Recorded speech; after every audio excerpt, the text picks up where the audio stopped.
बिस्मिल्लाहिर्रहमानिर्रहीम। अस्सलाम वालेकुम दोस्तों। अशरफ आसमी एडवोकेट आपकी खिदमत में हाज़िर है। दोस्तों, अल्लाह पाक से दुआ है कि अल्लाह पाक हमें रिज़्क़ के हराम से बचाए, हमें आसानियाँ तकसीम करने वाला बना दे। आज मेरी खुशी दीदनी है और मैं बड़ी ऑनर फील कर रहा हूँ कि पाकिस्तान के मायानाज आर्टिस्ट जो कि एनसीए से, पंजाब यूनिवर्सिटी से, गवर्नमेंट कॉलेज से जो हैं वो ग्रेजुएट्स हैं, इन्होंने इस्तिफ़ादा किया, तालीम हासिल की इन इंस्टीट्यूशन से जो बड़े सग़ीर पाक व हिंद के ग्रेट इंस्टीट्यूशंस हैं। और आप लैंडस्केप में, पोर्ट्रेट में कमाल रखते हैं। मेरी मुराद जनाब सदाकत सदीकी साहब से है। सदाकत सदीकी साहब का काम ख़ास तौर पर जो लैंडस्केप है उनकी, और उन्होंने लाहौर का जो अंदरूनी शहर लाहौर है उस हवाले से इनकी जो पेंट्स हैं वो देखने के काबिल हैं। मैंने मीडिया में देखी, मुझे इश्तियाक हुआ और मैंने इनसे रिक्वेस्ट की कि आप हमें भी इस हवाले से कुछ रहनुमाई करें। इसके साथ साथ बच्चों के पोर्ट्रेट के हवाले से भी इनका बड़ा जो है वो अहम काम है। सबसे बड़ी बात यह है कि ये ख़ुद अंदरून लाहौर के रहने वाले हैं और मैं भी अंदरून लाहौर का रहने वाला हूँ। तो सदाकत सदीकी साहब, आपका बहुत शुक्रिया कि आपने इस नाचीज़ को थोड़ा सा टाइम दिया। तो आपका जो ये काम है, मैं तो ज़ाहिर है कि नाबल्द हूँ आपके जो इस तरह के काम है, जो आपका आर्टिस्टिक काम है। आप हमारे नाजरीन सामीन को इस लैंडस्केप के हवाले से, पोर्ट्रेट के हवाले से और ख़ास तौर पर जो अंदरून शहर के हवाले से आपकी जो है वो पेंटिंग्स हैं मैंने देखी हैं, उस हवाले से आप कुछ फरमाएँ। बहुत शुक्रिया आसमी साहब कि आज आपने मुझे इसमें वक्त दिया, और आप जैसे एक लॉयर ने जो कि जिनमें लॉयल्टी होती है और क्या है, और उन आपने मेरे काम को इतनी अहमियत दी है कि मुझे इस पे बुलाया है। तो मैं ये बताता चलूँ कि एक्चुअल लैंडस्केप जो है, लैंडस्केप में यही नहीं कि हम पहाड़ों को पेंट करते हैं तो वही लैंडस्केप होते हैं। लैंडस्केप किसी भी जगह पे, किसी ऐसी जगह जैसे स्ट्रीट को पेंट कर रहे हैं, वॉल सिटी की अंदरूनी शहर की जो स्ट्रीट्स हैं, बड़े खूबसूरत घर हैं इसके अंदर। और अलमिया अब ये है कि ये अब ढूंढने को भी मिलते नहीं हैं। बहुत सारे घरों को इन्होंने ख़त्म करके और ज़्यादा पैसों पे लोगों को ऑफर्स करके उसको बेच दिया गया। और इतनी इतनी खूबसूरत बिल्डिंग्स थी जिन पे फ्रेस्को भी हुआ था, जिनकी आर्च बहुत खूबसूरत थी, वो तमाम हवेलियाँ भी ख़त्म कर दी हैं, गिनी चुनी सी रह गई हैं, जिसको मैं कोशिश कर रहा हूँ और मैंने कोशिश की भी है कि मैंने उसको प्रिजर्व किया, कैनवस पे भी, हार्डबोर्ड पे भी। और आप जैसे ही आप आए अजान हो रही है, रुक तो ज़रा। जहाँ काम मेरा, इसमें आप इस इंटरव्यू में देखेंगे, प्रोफाइल में देखेंगे, आपको बताता चलूँ कि मैं मेरे काम को पाकिस्तान पीआईए ने लंदन हीथ्रो एयरपोर्ट में जब 88 में वहाँ पे रेनोवेशन हो रही थी, उसके लिए लाहौर के मेरे 6 पैनल थे जिनको सिलेक्ट किया गया और वहाँ लगे वो। और इसके अलावा भी आप रिसेंटली ये जो हमारी बैरिया मॉक्स है, इसमें देखेंगे वो उसको नयर नयर अलीज़ादा ने और उनके बेटे ने उसको डिज़ाइन किया। तो वहाँ भी उन्होंने मेरे काम को सिलेक्ट करके उसमें मेरे 3 पैनल्स और एक कैलीग्राफी है जिसमें वज़ीर ख़ान की मस्जिद के 2 पैनल्स हैं, एक सुनहरी मॉक्स है और एक कैलीग्राफी है, वो लगी है।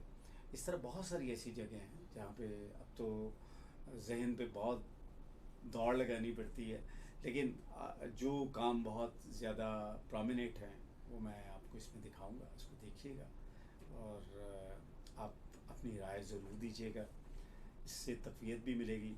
लेकिन मैं यही नहीं चाहता कि तारीफ़ ही की जाए कि मेरा काम बहुत अच्छा है।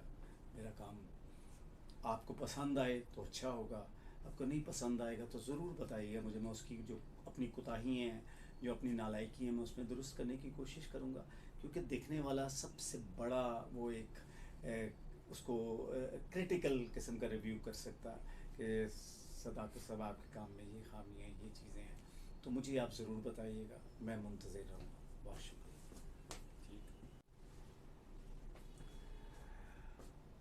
और अंदरून शहर में ऐसी सी खूबसूरत हवेलियाँ थी जिनको ज़्यादातर तो हवेली ख़त्म हो गई, वहाँ पे प्लाजे बन गए, लेकिन अब भी कुछ हमें चौक नवाब साहब में, मोची दरवाज़ा अंदर, और जैसे आप दिल्ली गेट से आए तो वहाँ पे बहुत सारे ऐसे घर मिल जाते हैं। फिर कुछ सबसे बड़ा मोनूमेंट जो है वो मुग़ल पीरियड का वज़ीर ख़ान की मॉक्स, उसको जिस एंगल से भी आप देखें वो एक पेंटिंग है, और उसको मैंने बहुत पेंट किया है। और उसकी एक पेंटिंग जो है बड़े साइज़ की पेंटिंग है, 4 फुट 5 फुट का, 4 फुट और 6.5 फुट का साइज़ है।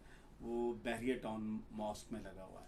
फिर आप जैसे ही कश्मीरी बाज़ार से सीधा चलते हैं तो आपको जहाँ पे कश्मीरी बाज़ार को डब्बी बाज़ार कहना शुरू कर देते हैं, वो संदूक वगैरह बनते हैं वहाँ पे, तो उसमें एक मस्जिद है सुनहरी मस्जिद, वो मैंने बहुत पेंट किया, मुख्तलिफ उसको एंगल से पेंट किया। और उसको भी इस तरह ही है कि आप जिस एंगल से भी देखेंगे आपको सेंस होनी चाहिए लाइट एंड शेडोज़ की। तो वो पेंटिंग्स इतनी खूबसूरत पेंटिंग है, आप इसमें देखेंगे भी, आप मेरे काम का जो इसमें प्रोफाइल होगा वो भी देखिएगा, और से देखिएगा। तो हमें अब मोनूमेंट्स जो हैं वो तो बहुत कम गिने चुने रह गए हैं। बादशाह मॉक्स को मैंने पेंट किया, बहुत खूबसूरत पेंटिंग। और बादशाह मॉक्स के मुतालिक मैं आपको बताता चलूँ कि मेरे मुझे पता चला जी, मेरे क्लाइंट थे और उन्होंने बादशाह मॉक्स मैंने बहुत बड़े साइज़ में बनाई थी। तो वो जब उन्होंने उसको पसंद किया तो उनके कुछ दोस्त साथ थे उस वक़्त, कुछ ऐसे एलिमेंट्स होते हैं जो कि कहते हैं कि ये क्या क्या कर रहे हैं। तो उसमें एलिगेशन लगा, मुझे बुलवाया गया, गैलरी वालों ने बुलाया जी कि आएँ, तो एक एलिगेशन है आपकी पेंटिंग पे, तो वो ख़रीदना चाहते हैं, लेकिन अगर आप कर सकते हैं तो बता दें, या उनको आप उनका ब्रेन जो है उसको क्लियर कर दें। मैंने कहा जी, मैं पहुंचा और मैं गैलरी में जाके जब पूछा तो उन्होंने कहा कि जी पेंटिंग बहुत अच्छी है, हमें बड़ी पसंद है, लेकिन ये हमारे दोस्त जो हैं ये कहते हैं जी कि इसमें पिजन कोई नहीं, कबूतर कोई नज़र नहीं आता। जैसे वज़ीर खान की मॉक्स में आप बनाते हैं, उसमें बहुत सारे कबूतर हैं, और बहुत सारी मस्जिदों में, बल्कि नबी सल्लल्लाहु अलैहि वसल्लम के घर में इतना कबूतर है कि, लेकिन आपने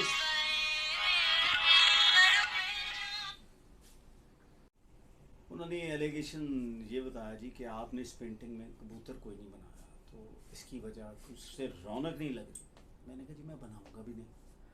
कहते क्यों?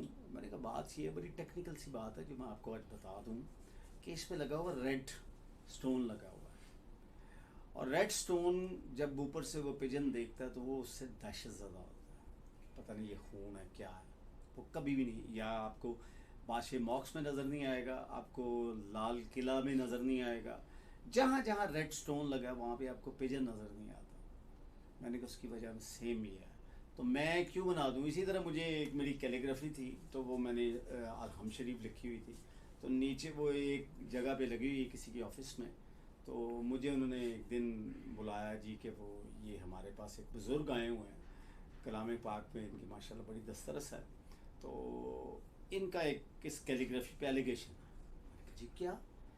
कहते जी, वो कहते हैं कि इन्होंने आखिर में आमीन नहीं लिखा। मैंने कहा जी कलाम पाक में आमीन नहीं लिखा हुआ तो मैं लिखने वाला कौन होता हूँ? तो आई एम सॉरी, अगर आपको नहीं है तो ये आपके पास 1-1.5 साल से लगी, आप इसकी पेमेंट वापस लें और मैं ले जाता हूँ, लेकिन मैं कोई उसमें ऐड चीज़ करने वाला नहीं हूँ। कि कलाम पाक में जो चीज़ नहीं है मैं कैसे कर दूँ? आप पूरा कलाम पाक खोल के देख लें, पढ़ लें, किसी जगह पे आपको आमीन नज़र आती है एंड अप पे? नहीं, तो मैं लिखने वाला कौन?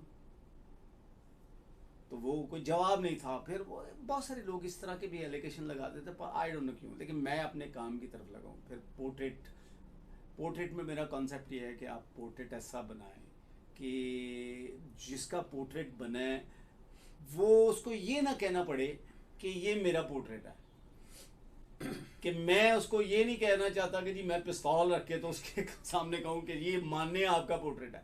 भाई पोर्ट्रेट बनना है जिस बंदे का, उसका लगे।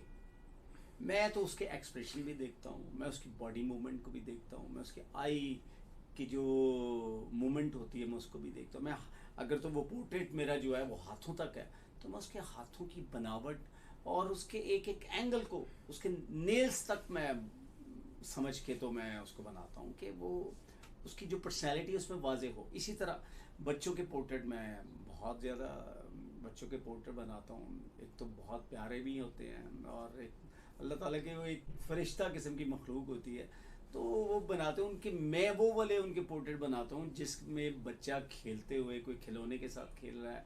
अक्सर बच्चे आजकल मोबाइल बड़ा पकड़ा होता है, फिर मैं उसको भी और उसको कोशिश करता हूँ, और फिर मेरी डिमांड होती है पेरेंट्स से कि आप मुझे वो पोर्ट्रेट की फ़ोटोग्राफ दें जो आपको पसंद हो, जो आपकी फैमिली को पसंद आए। वो पोर्ट्रेट जो होगा उसको देख के आप भी खुश होंगे, आपके, क्योंकि उससे आपका एक रिलेशन बन चुका होता है। ये बहुत अच्छा है। आप अपनी भी कोई फोटोग्राफ खींचते हैं तो उससे मुझे ये बहुत अच्छी लगी है, क्योंकि आजकल तो हमारे पास बहुत ज़्यादा ऑप्शन है, इतना फोटोग्राफ करते हैं, इतना करते हैं, तो उसमें से वो सिलेक्ट करना मुश्किल हो जाता है। फिर स्टार्टिंग जो थी वो गवर्नमेंट कॉलेज से थी। गवर्नमेंट कॉलेज से हमारा एक गया तो एज ए मैं साइंस स्टूडेंट्स था, लेकिन वहाँ पे जब देखा कि फाइन आर्ट्स डिपार्टमेंट है तो हमने साइंस छोड़ी उसके लिए। और हमारे टीचर थे असलम नाज साहब, he was great painter, great teacher. उन जैसा टीचर जो है, अल्लाह ताला उनकी मग़फ़िरत करे और जन्नतों में हो, कि वो स्टूडेंट को इतना पॉलिश कर देते थे कि वो जब यानी कि एनसीए में टेस्ट में बैठे हैं तो वो टेस्ट हलवे की तरह हो गया। जब यूनिवर्सिटी में गए तो वो भी उन्होंने बताया कि तुमने तो यहाँ पे साइंस छोड़ के और फाइन आर्ट्स लिया है, मैंने दूसरे तीसरे साल में मेडिकल कॉलेज में था तो मैं छोड़ के तो यूनिवर्सिटी में आ गया था। तो लोग ऐसे भी हैं।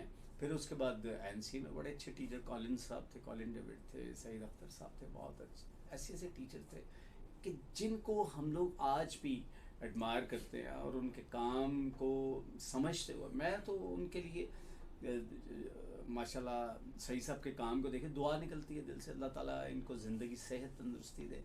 और कॉलिन साहब दुनिया से जा चुके हैं, उनके लिए दुआएं, उनकी मग़फ़िरत। जिस कोई किसी मज़हब से भी हो, किसी फ़िक़्हे में भी गया तो वो अल्लाह के पास ही है ना, उसके लिए दुआ करनी चाहिए कि उन्होंने हमें अच्छा लेसन, अच्छा सबक दिया और अच्छे टेक्निक्स बताई।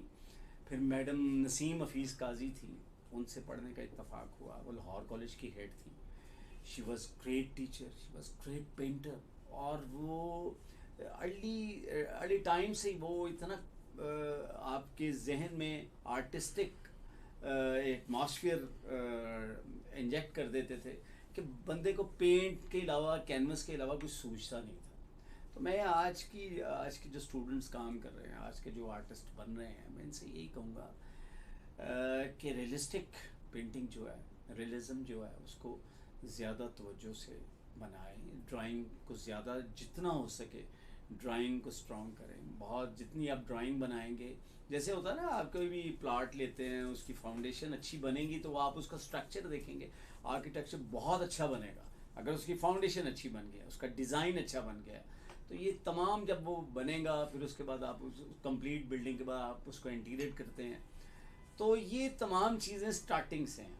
अगर आप पेंसिल के साथ एक चीज़ को स्टडी करें, ये नहीं आप फौरी तौर पे देख के तो बनाना शुरू कर देंगे। अब पहले दिन कोई भी नहीं आर्टिस्ट होता, कोई भी किसी किस्म के लिए नहीं, लेकिन एक अच्छा इंस्टीट्यूशन जो है वो बंदे को बहुत ज़्यादा, मैं कहता हूँ गवर्नमेंट कॉलेज में जाना हमारी बहुत खुशकिस्मती थी। गवर्नमेंट कॉलेज से ड्रामा बोलने का भी इत्तेफाक हुआ, स्टेट ड्रामा वहाँ पे किया। म्यूज़िक सोसाइटी थी, म्यूज़िक सोसाइटी से भी वहाँ से वाबस्तगी हुई। वहाँ पे हमारे टीचर हुआ करते थे म्यूज़िक के, तारिक फ़रानी, वो भी कोविड की नज़र हो गए, आज 2 साल हो चले हैं उनको दुनिया से गए हुए। उन्होंने म्यूज़िक में बहुत टैलेंट दिया, और उसका मैं सोसाइटी का जनरल सेक्रेटरी भी था। तो बहुत, मैं कहता हूँ आप जितना आर्ट में इन्वॉल्व हो जाते हैं तो वो फिर आप जिधर देखते हैं वो आर्ट ही आर्ट होता है। तो इसलिए मैंने किया है, जिस तरह से मैंने पढ़ा है, मेरे काम को आप देखें, उसको आप समझें, और समझते हुए उसको उसी तरह से जो वॉल सिटी पेंट करना चाहते हैं उनको उसमें भी सब्जेक्ट मिलेंगे। लैंडस्केप मेरे कंट्री साइड के भी बने हुए हैं, उसको भी आप देखें, गांव हैं, उसमें खेत हैं, खेत खलिहान है। और लैंडस्केप में मैं आपसे रिक्वेस्ट करूंगा कि जो भी कोई इस किस्म के लैंडस्केप करना चाहता है, उनके लिए खालिद इकबाल से बड़ा लैंडस्केप करने वाला इस वक्त हमारे पाकिस्तान, बल्कि वर्ल्ड में कोई पेंटर नहीं होगा।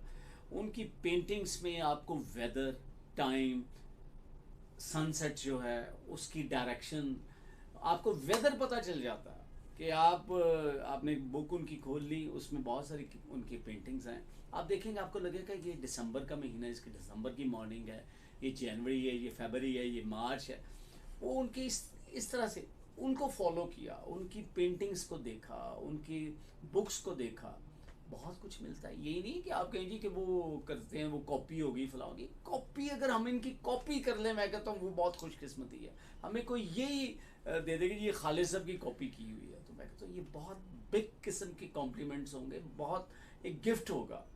काश हम उन जैसे आर्टिस्ट बन जाए, काश हम उन जैसे इंसान बन जाए। वो इंसान भी बहुत अच्छे थे, आर्टिस्ट भी बहुत अच्छे थे, आज जो काम कर रहे हैं वो सब बहुत अच्छे हैं। लेकिन इस काम में जो शॉर्टकट नहीं होना चाहिए। शॉर्टकट बहुत ज़्यादा है आर्ट में, लेकिन कोशिश करें मैनुअली जितना काम करेंगे वो आपका बहुत खूबसूरत। आज डिजिटल फोटोग्राफी में सब दुनिया चली गई है, लेकिन अगर आप मैनुअल फोटोग्राफी में देखें, वो फोटोग्राफी जो थी वो कितनी खूबसूरत थी।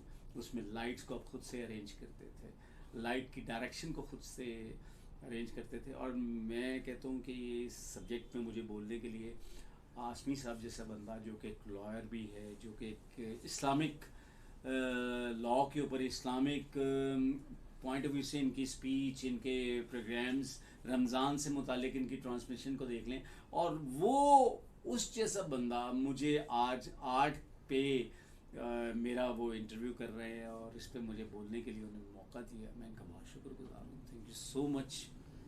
वहीं से देख लेना उभरेंगे आफ्ताब शौक़, इजाज़त हो नहीं सकती जहां जुगनू चमकने की। हाज़रीन व सामीन, नाज़रीन, आपने मोहतरम सदाकत सदीकी साहब की बातें सुनी। मैं डिस्क्रिप्शन में इनका सेल नंबर दे दूंगा, आप व्हाट्सएप पर इनसे रब्ता भी कर सकते हैं। और हमारी कोशिश होगी कि इंशाअल्लाह ताला मज़ीद भी इनसे जो गुफ्तगू का सिलसिला है जारी रहे। इजाज़त दीजिए, अल्लाह हाफ़िज़।